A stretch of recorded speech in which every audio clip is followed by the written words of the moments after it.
Hey, what's happening everybody? This is Royce from Pedal Metal. Welcome to my channel. Tonight's video is going to be checking out this Home Alone 1986 Dodge Ram van. This was used in the movie Home Alone, which came out in 1990 and was a huge hit.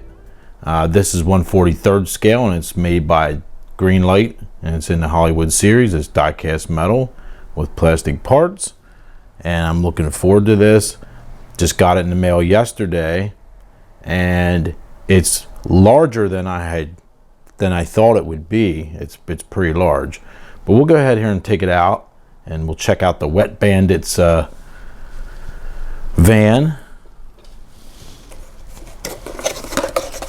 I'll go ahead here and unbox it a while.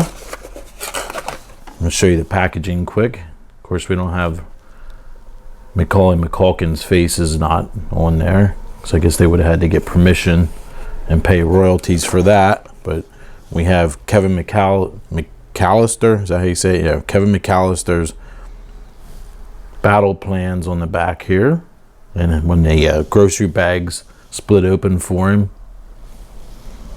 It's a movie I didn't really like when it first came out, I have to admit, just because I thought Macaulay Culkin was super annoying as a little kid. I don't know, I know he's cute and everything, but it just kind of annoyed me. But the more I watch it as the years go by, it's a pretty good movie, definitely worth watching around the holidays. So it is attached to a base, as you can see the size of my thumb and hand. It's very large. I mean, for 1/43rd scale, when I opened it up last night I was shocked. It just seems huge to me, but I think it's fairly accurate, I guess, for the scale. We have 2 Phillips head screws on the bottom. Let me grab my screwdriver and we will dismount this sucker.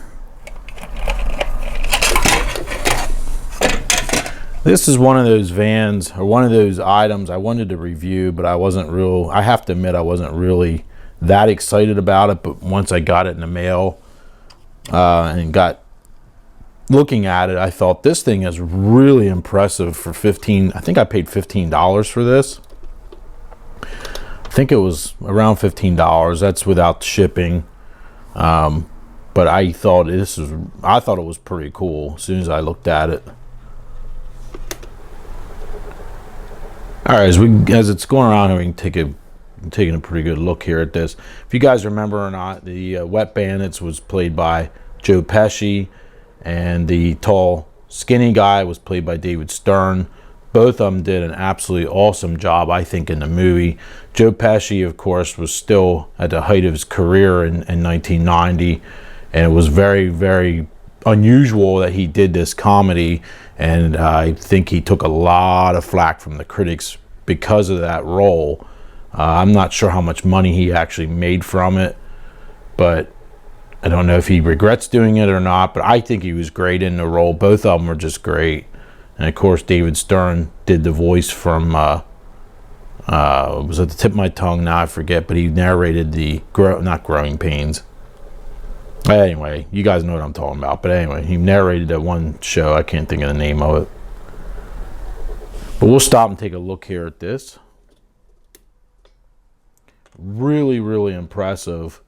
This is a Dodge van, as I'd stated earlier, Dodge Ram van, 1986, supposedly. The exhaust looks great on it. We even have the fuel tank is painted silver on the back. Lots of details. It's fairly hefty. Lots of details for the money. We got 3 black 5-gallon buckets on the roof and some solid pieces of pipe. They're not hollow. I kind of wish they were hollow. It would look a little bit better. And 2 solid pieces of 90-degree elbows on the roof there on the back. I'm not sure if the license plates are correct for the, I'm sure they did, I would hope Greenlight researched it and it has the correct plates. I didn't pause the movie the other night when I watched it to look. We have separate wipers and they look really good too. I'm not sure how accurate this purplish blue color is. It looks pretty close to the one in the movie. Oh, the logo, the OK Plumbing and Heating looks correct. And the odd style rack and everything looks to me to be correct to the movie. We have separate taillight lenses, and we even have a little bit of weathering and salt and grit and grime on the vehicle there. We have separate lenses in the front as well. Alright, so right about here is when I lost my mic. So I'll go ahead and try to talk the best I can. This iMac I have has a horrible built-in microphone. So as I was saying, if I can remember everything I was saying, this thing is really, really cool for the money. I think I did go back and look on eBay. I paid $15 for it, and I think like $4 or $5 shipping. Not bad for the money.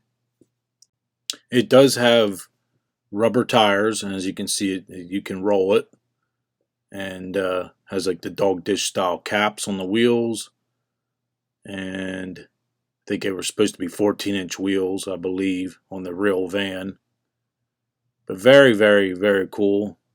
I like the weathering job is not overly, overly done. It's not over the top. I think it should be a little bit less tan, a little more gray, like the salt that they put on the roads there.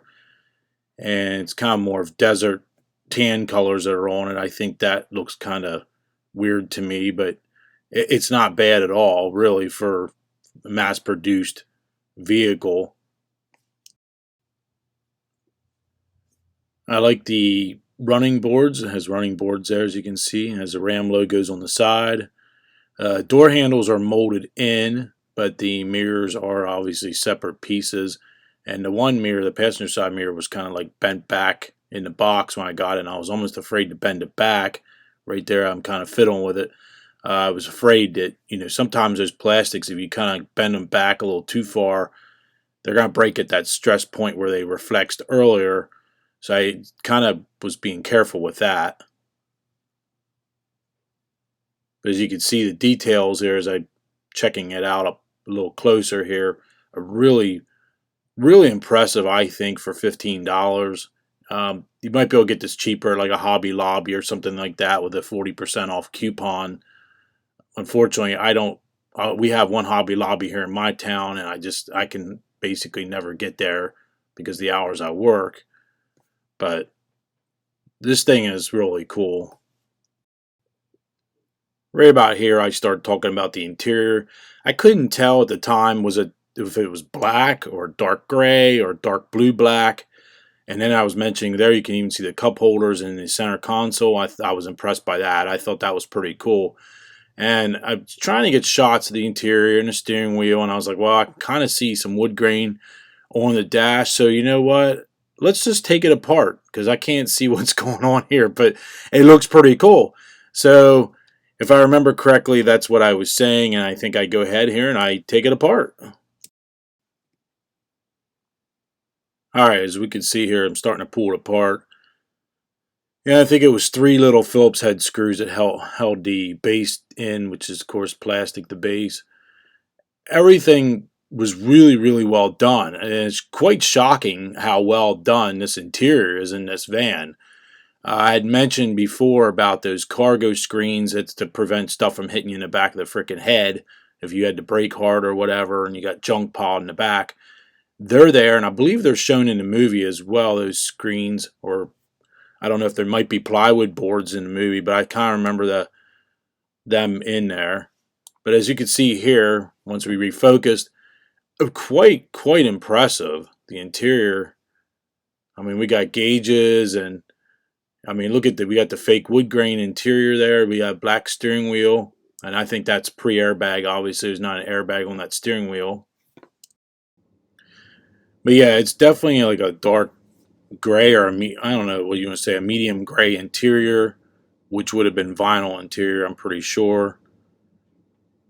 And yeah, I was pretty surprised at how detailed that was. So I got pretty excited about that. And then I thought this here was funny.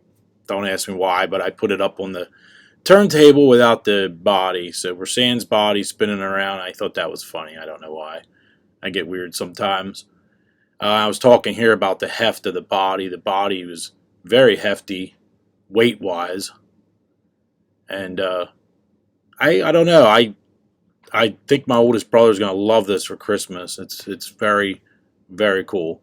So there you go. Well, thanks for watching, you guys. Sorry about the microphone dying in the middle there. So I'll return here. If you like this type of video, be sure to give me a like, share, subscribe, all that good stuff. And if you're not a subscriber, be sure to hit the bell for notifications. And until next time, I will see you guys later. Have a good night. All right, talk to you soon. Happy holidays.